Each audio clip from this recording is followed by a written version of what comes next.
소식입니다. 수십 년을 직접 일궈온 땅을 사지도 팔지도 못한다면 어떨까요? 땅 주인이 없는 이른바 무주지 문제가 불거진 양구군 해안면의 이야기입니다. 정부가 문제 해결을 위해 해당 부지를 국유화했고 매각하기로 했는데 매각 절차가 본격적으로 추진되면서 주민들이 70여 년 만에 재산권을 행사할 수 있을 것으로 보입니다. 정승환 기자입니다. 펀치볼이라는 명칭으로 유명한 양구군 해안면 일대. 한국전쟁 이후 1956년과 72년 정부 이주 정책으로 재건된 곳입니다. 전쟁 후 황폐해진 땅을 이주민들이 개간해 농토로 바꿨지만 재산권은 행사할 수 없었습니다. 땅 주인이 없는 이른바 무주지였기 때문입니다. 풀밭이지 땅이라는 건 없었지. 이제 있다가 여기 수복되는데 나 16살 먹던 해에 여기 들어왔는데 천수 뭐 버들밭이고 물구렁이지. 주민들이 수십 년 민원을 제기한 끝에 정부가 해당 부지를 매각하기로 하고 국유화했습니다. 주인 없는 땅을 정부 소유로 만들어 주민에게 팔겠다는 겁니다. 하지만 매각 작업도 순탄치 않았습니다.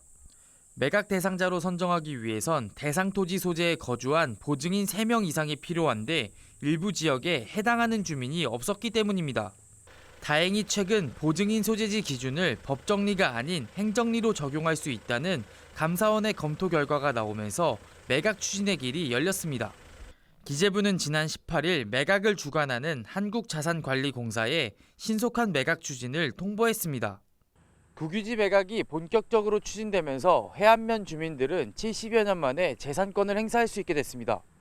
하지만 풀어야 할 과제도 여전합니다. 매각 대상 국유지 일부의 경우 개간비가 제대로 산정되지 않았기 때문입니다. 주민들은 콩단지와 경지정리지역 223만 제곱미터 부지에 대해서도 개간비 280억 원을 100% 지원해야 한다고 주장합니다. 해당 부지 개간에 일부 국비가 투입됐지만 제대로 이뤄지지 않아 사실상 주민들이 다시 개간했다는 겁니다. 양구군은 주민 의견이 반영될 수 있도록 정부와 한국자산관리공사에 건의문을 전달했습니다. 정부는 해당 내용을 검토 중입니다. 지금까지 문제가 됐던 큰 쟁점 사항이 이제 해결됐다고 보시면 됩니다.